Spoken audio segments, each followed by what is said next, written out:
who are the people in your life who you feel so seen or cared for when you're around them? Guess what? It's because they ask great questions. Hello, I'm Peyton Squires, and I'm the host of the podcast. This podcast is for those who are dissatisfied with where they are at in their life and career currently. I used to be one. When I got out of college with my master's degree, I started working in banking. I eventually moved to a Fortune 500 company. I quickly found out being an employee was not for me. I was bored out of my mind and did not like it whatsoever. Something eventually lit a fire under me. I started studying for the CPA exam, listening to podcasts, and reading books every day. By doing that, I had passed all 4 parts of the CPA exam in 8 months and quit my job. I opened up my own tax firm, having never been paid to do someone's taxes before. That was in 2014. Since then, I've consistently grown my business. Had a lot of success in other business ventures, including real estate, property management, among other things.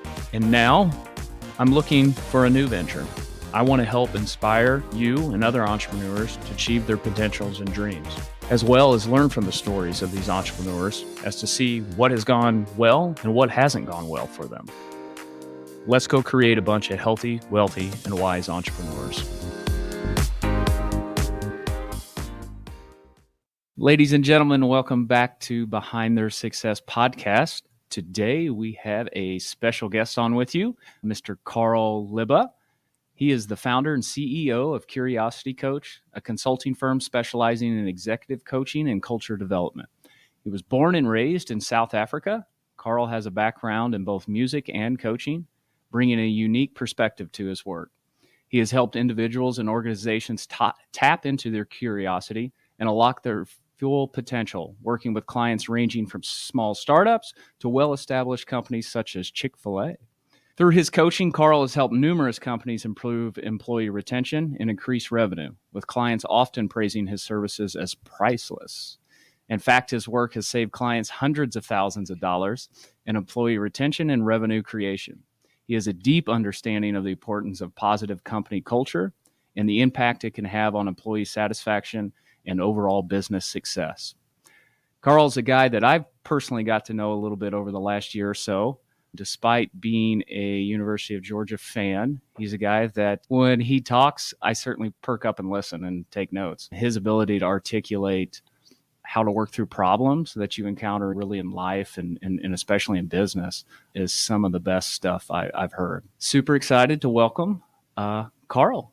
Hey, man. Thanks so much for having me on. It's always humbling to hear somebody else give your eulogy while you're still alive like that. So I appreciate the kind words. Is the stuff we do priceless? I guess somebody else said it. So thank you, I guess, is what I would say. It's everything we said there. Getting to know you over the last year or so, you've certainly proven to me, I don't want to say not that you need to prove anything to me, but shown me kind of your ability to help people understand branding and culture and the importance of that it's pretty impressive. Oh, I appreciate that, man. The feeling is mutual to come across people in the financial spaces who are really interested in humans as much as they are the numbers and the output, and have great professionalism and a sense of people is a rare gift mix. So it's been great getting to know you as well.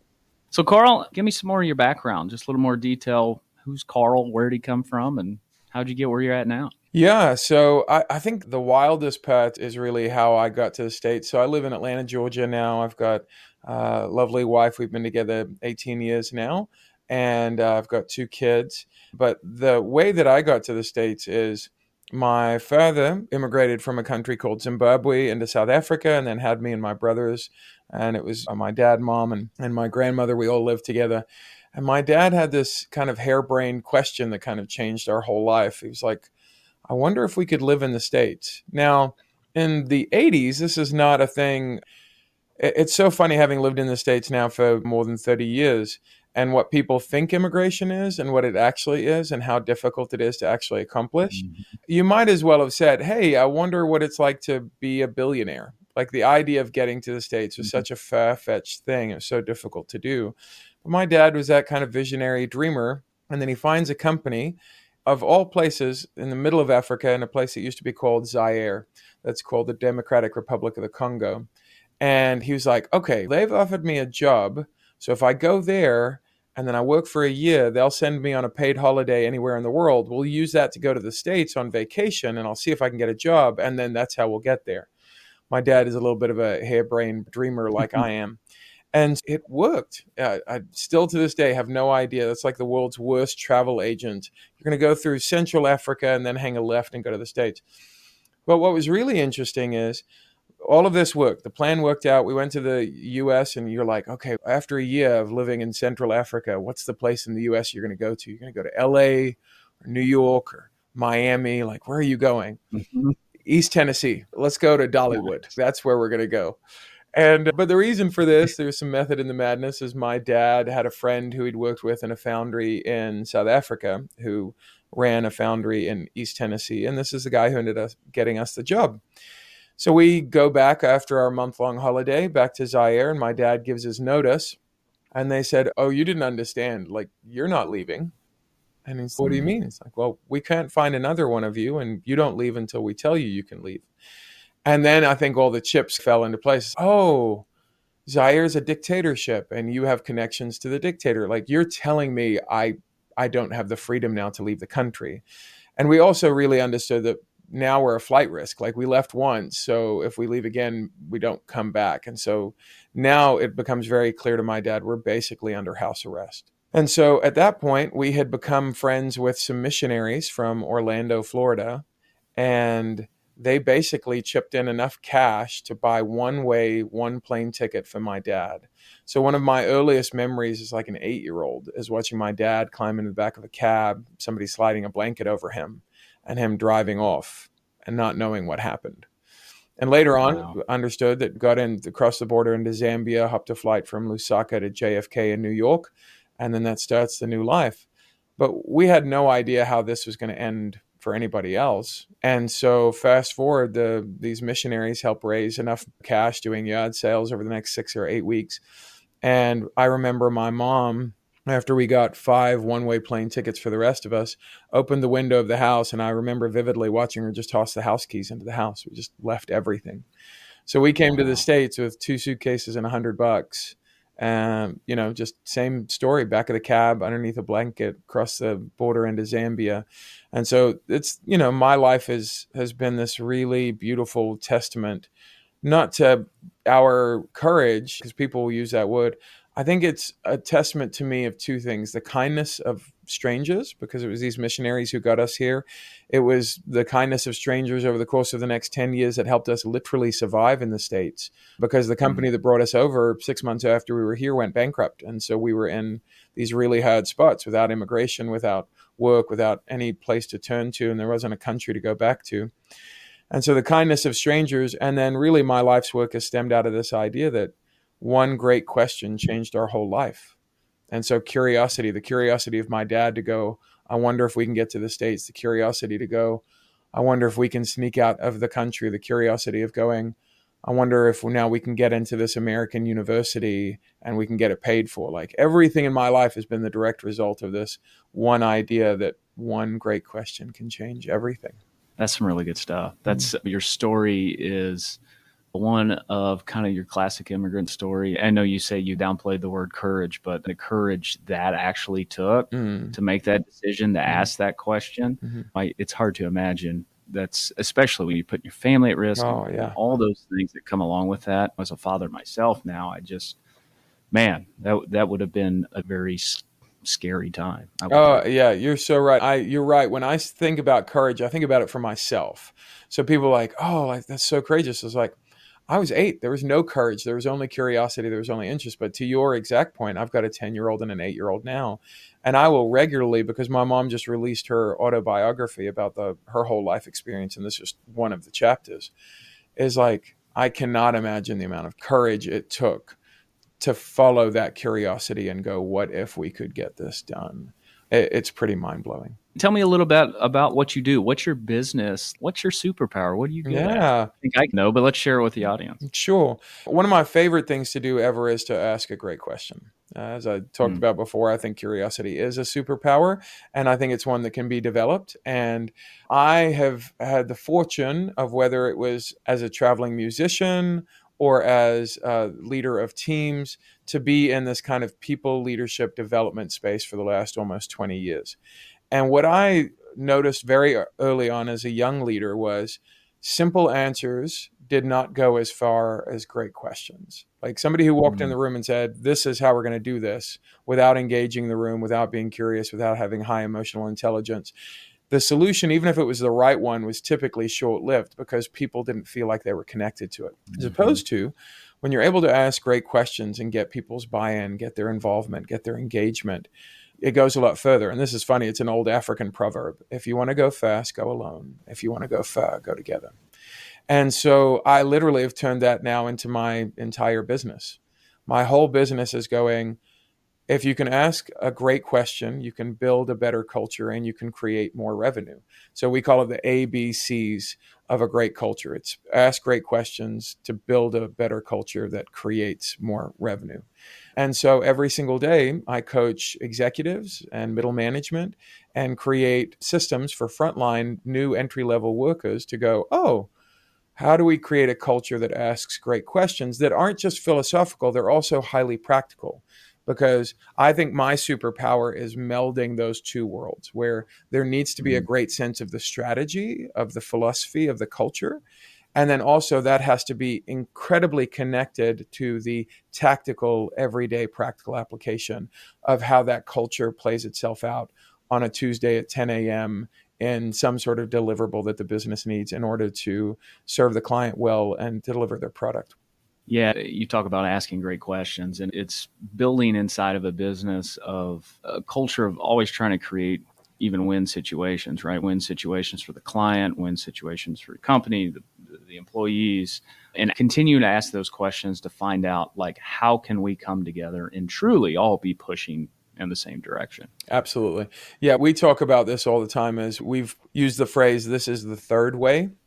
And so in most business, in most relationships, because all business is relationships, this idea that, oh, it's not personal, it's business, that doesn't exist. All human interaction, neurologically, you're looking at another human. And so it's a fallacy to imagine, oh, it's just business. And so when it comes to that, we have this thought of most of our culture. There are books written about this, like The Art of War or The Art of the Deal. Most of the philosophy behind these books is a zero-sum game. If Peyton wins, I lose. All right, I don't like that. Oh, if I win, Peyton loses. Okay, I probably like that more. But then there's this third way of what does it look like for both people to win? Because when I'm coaching executives, a lot of what we talk about is even their personal life. And so one of the first places that I kind of joke about is, have you ever won an argument with your significant other?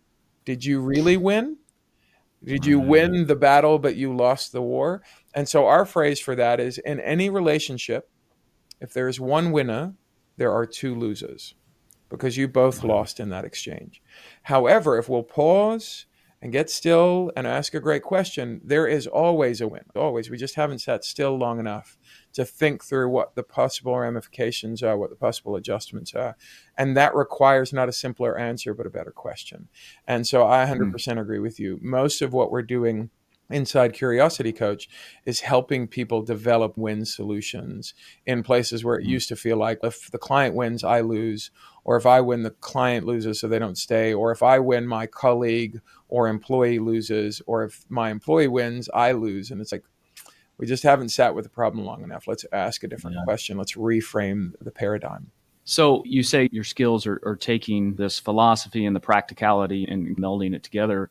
What are some of the common mistakes or common things that you see when you go into businesses that you need to teach management or leaders in the businesses that they commonly have wrong? It's a fantastic question. So kudos on a great question, which is obviously one of my favorite things. And it's also, I think, one of the highest compliments we can pay to another human. So let me pay you that compliment that is a great question. And it's the reason I think that it's so good. It's because it's literally now my life's work.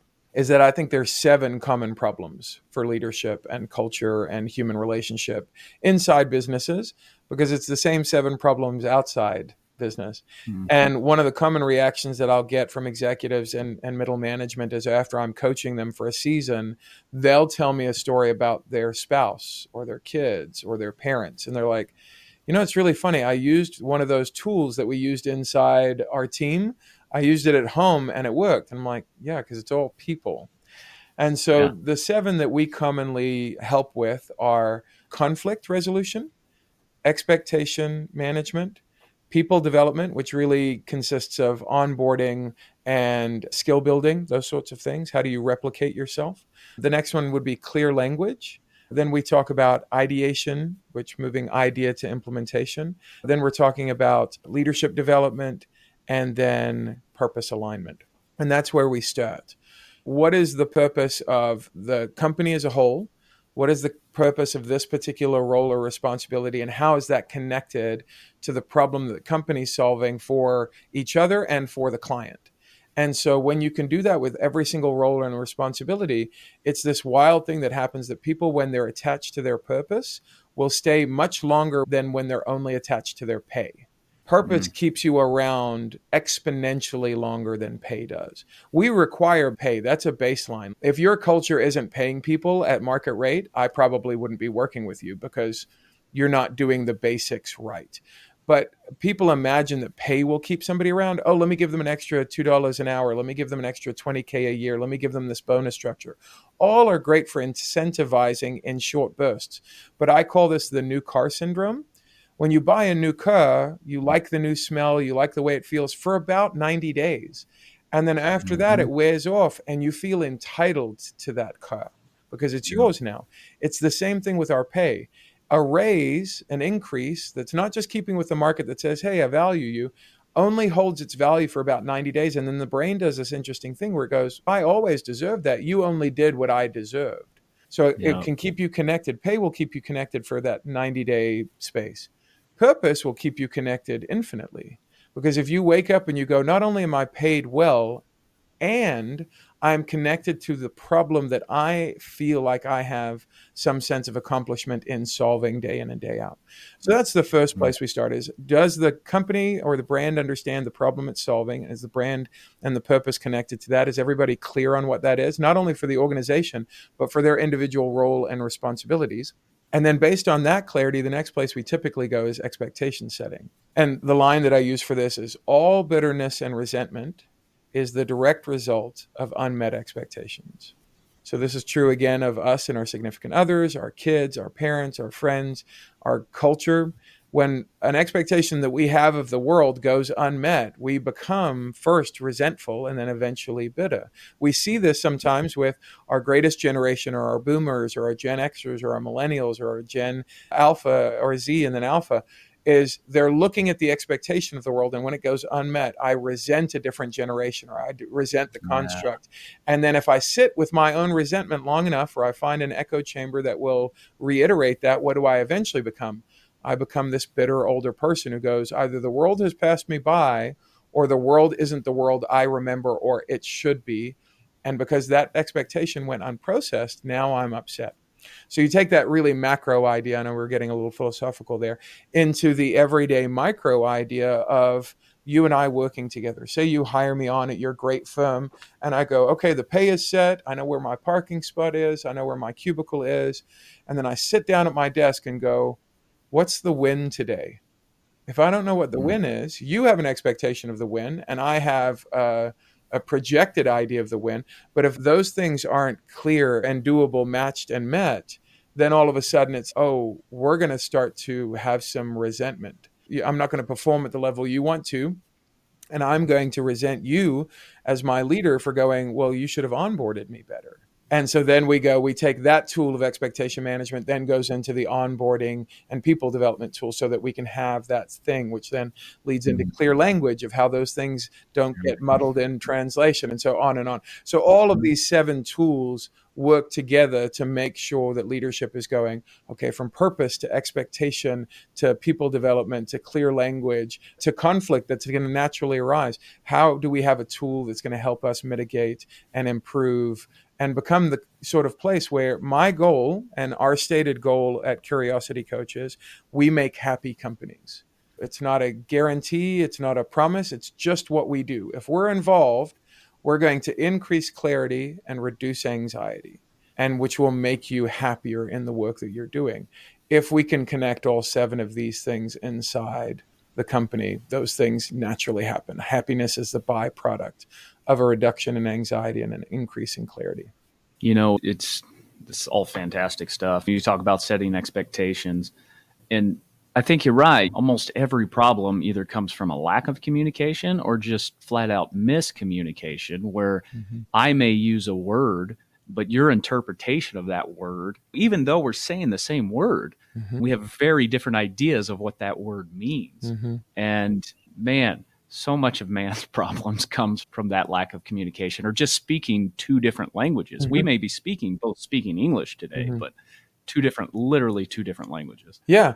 And coming from a country with a really beautiful and really difficult past like South Africa, we see this all the time, right? We have half a dozen official languages. We have dozens of recognized languages. There are hundreds of dialects. And growing up, you could context switch in a language within the course of a conversation between English and Afrikaans and Zulu and Shona and Ndebele, and then you're going out in Southern Africa, and then you've got Swahili. And so it's this thing that you've got this constant sense of context switching. And I think that also that environment helped me realize if you're not the most interested person in the conversation, where you're leaning in and being curious, you will very quickly become uninteresting to the other person, because you have to be interested in order to be interesting.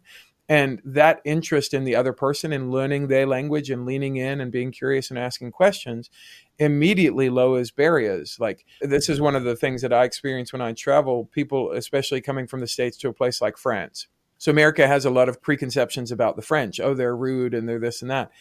And it's so funny. I've been to France a few times, and as long as I start the conversation with bonjour, parlez-vous anglais?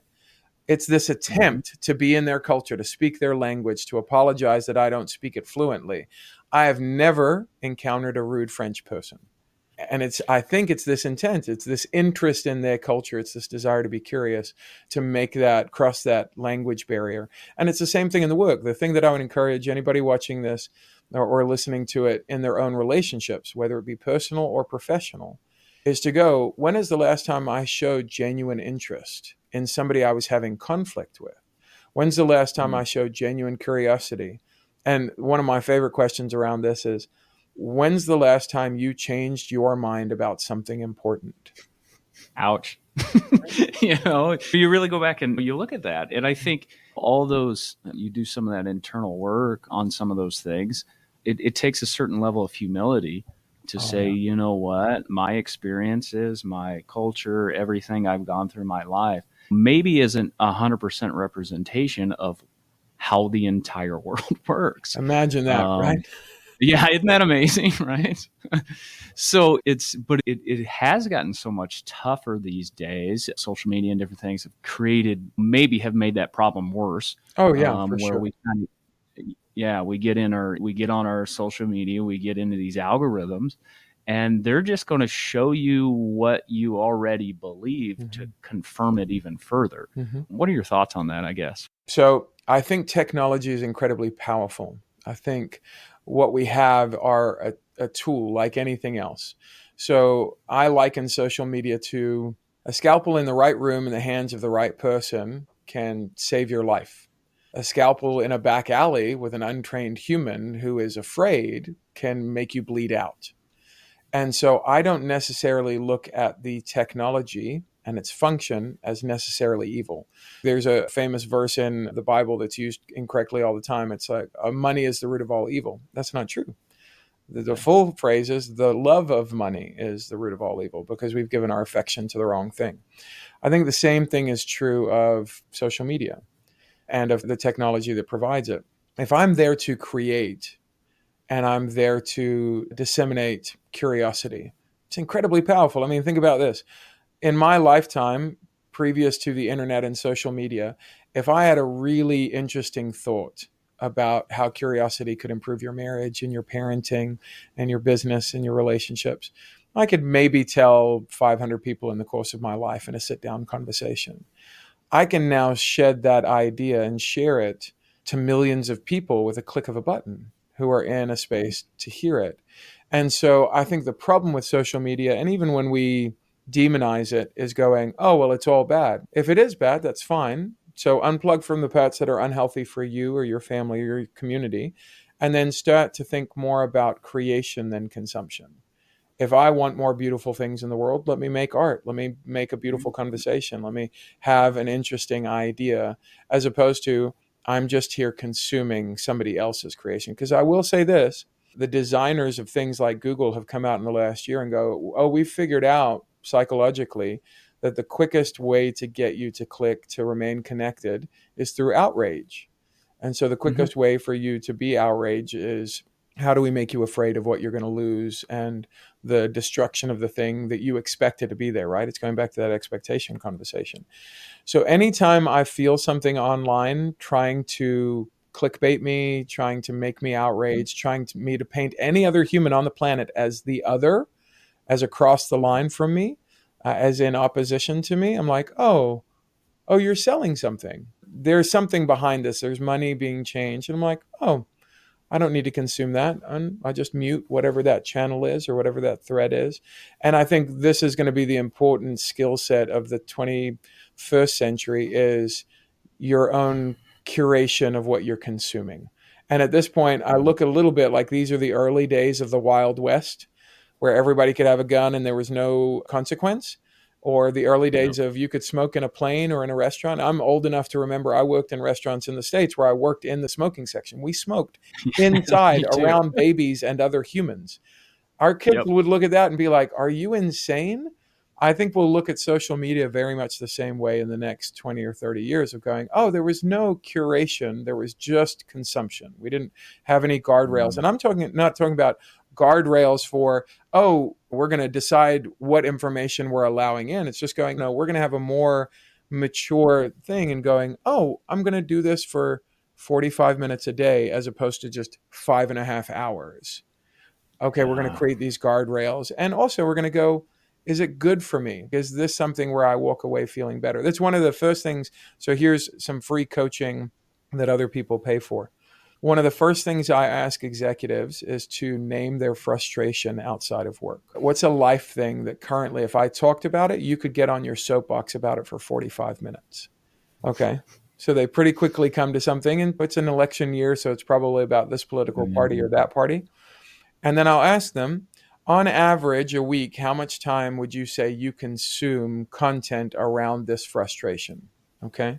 So maybe we're at an hour's drive into work and an hour's drive out that I'm listening to news radio aimed at, supporting my political party and devaluing the other one. Okay, great. Now, your first exercise, if you want to make an extra $100,000 this quarter, I want you to turn off the radio for the drive in and the drive out.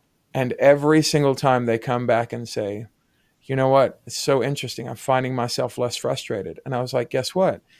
Here's how you're making that 100,000 I promised. Every worker that you're with, every colleague that you encounter the week after you turn the radio off is getting a better version of you, which is creating a better version of them, which is creating a better version of your product.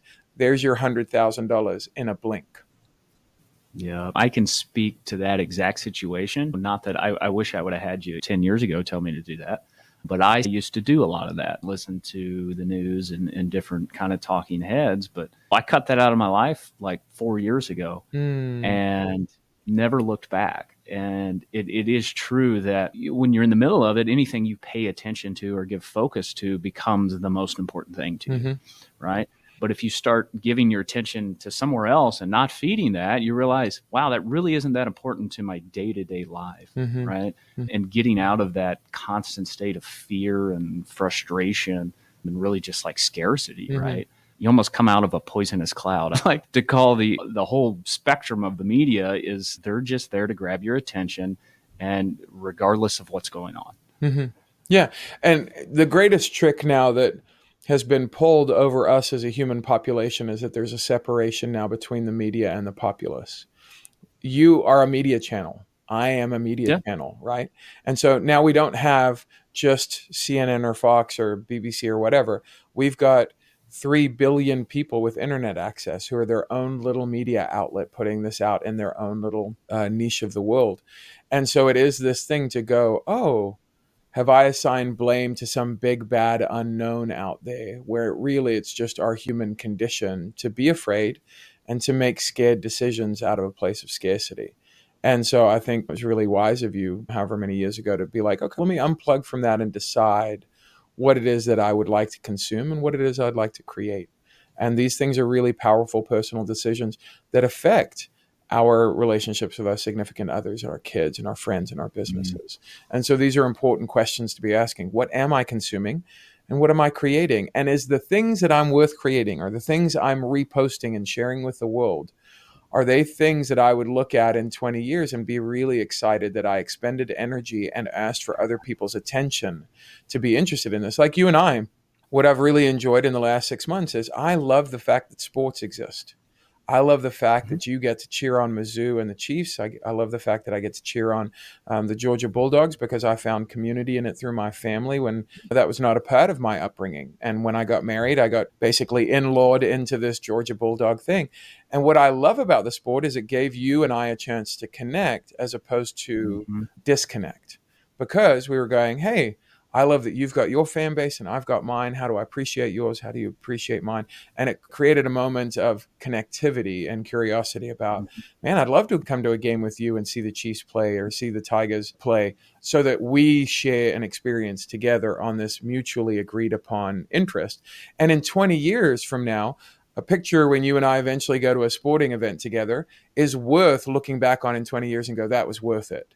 Is very Yeah. different than a guy yelling about new NIL deals that are destroying college football and all these young kids should just be more appreciative. It's, were you Yeah. curious or were you judging? And in that moment, I don't think that tweet, that Facebook post, that Instagram reel holds up in 20 years because it wasn't worth creating in the world. That's so good.